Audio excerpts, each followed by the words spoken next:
stood here before. Not me, but some other great people. Anyway, so let's hear it for all the comics so far tonight.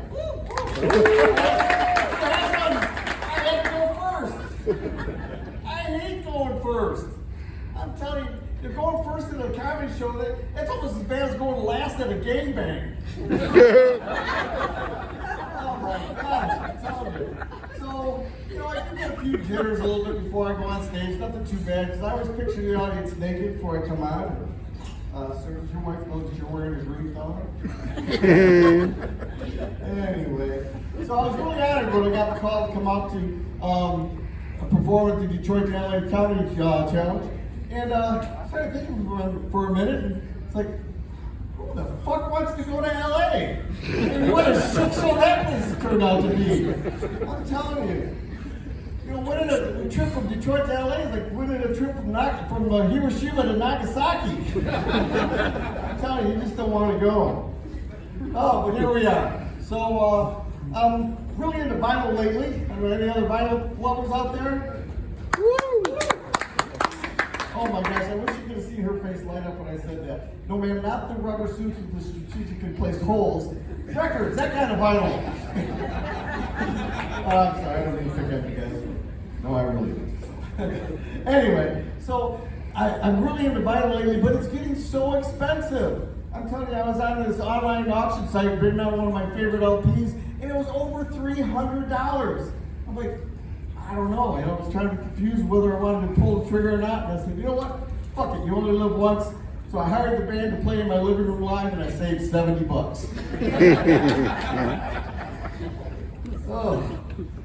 So I do, obviously I've got some problems, but I do use it as an emotional support animal. And I don't know if a lot of people know this or not, but the bigger your problem, the bigger the animal. I'm currently working with a walrus. My friend Josh is so fucked up, he has an emotional support elephant. I know, that's way funnier to me than it is to you, but it's... Anyway, it makes shopping at Walmart really tough. I mean, talk about cleaning up on aisle 13. All right, so I do got a few tattoos. I don't know if we got any other tattoo people out there. Yeah. I was actually 58 before I got my first tattoo. And yes, I know getting tattoos at my age is like painting flames on a Prius, but I just wanted to be cool one time before I died. I don't know. And then I also know that cool goes straight to crazy when people find out they're all squirrels. That's right, folks. I have 14 squirrel tattoos. I'm the most squirrel tattooed person on the planet. But the good news is they're all based on the 70s punk band I was in, Suicidal Squirrel. Are any Suicidal Squirrel fans still out there? You guys are all lions. We played at parties. But we did have some cover art for our album Sack of Nuts. And I thought that would make a great tattoo. And being kind of the crazy person I am, I said to myself, what if I only did Suicidal Squirrel tattoos? So I ended up with tattoos like Weekend at Squirrelies, Spy that Squirreled Me, Cletus the Squirrel Ranch, and of course I've got the Three Nutsketeers. Oh, I've also got one with the Suicidal Squirrel wearing a MAGA hat that says, "Make Acorns Great Again." Oh, I hope we do make Acorns great again, but that one's for Ian, he loves that one. So I got a new grandbaby. He's so cute. We have so much fun with him. But he's so fat. I'm telling you what, this kid is so fat. Me and him wear the same diaper. Oh, and my daughter just hates when she's changing that baby. I walk up behind her and say, "I'm next." Oh. So we got any people using those online dating sites? Yeah. So I got a buddy of mine, he was so sick of that swiping left, swiping right, he decided to open up a GoFuckMe account. He's had 700 deposits so far, so it's working pretty good for him. Oh, Lord.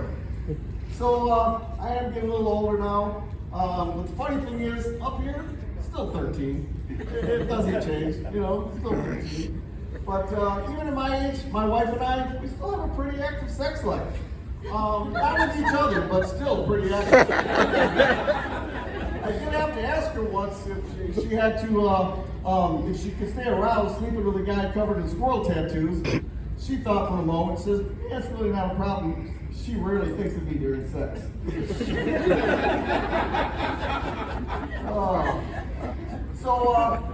I don't know why I decided to do this tonight, but I thought it would be at least funny for me, and I don't really care that much about you guys, but sometimes I get a laugh. So I'm going to do something. This isn't a confession, and I have never told this to anybody before. So you guys are the very first to hear this. And I'm not really proud of this, but when I was in high school, I slept with my best friend Matt's mom. I know! I knew it! The worst part of it is, Matt is somewhere out in the audience tonight. This is the first time he's hearing it too. So, Matt, we'll talk after the show, I think. But I also was thinking, too, think how much you and your mom will have to talk about Thanksgiving this year. Does anybody else have anything you want to get off your chest? No. And what about you?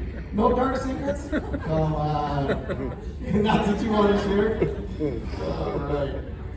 Anyway, so, what about you? You guys having a good time tonight? Yeah? Where are you from? Howell. Me too. Woo! Howell. I'd probably fix your car. That's my day job. Anyway, well, I just wanted to thank everybody for coming out and enjoying the longest 7 minutes of my life. Nice. Or as my wife likes to refer to it, twice as long as sex. Which is the longest 4 minutes of her life.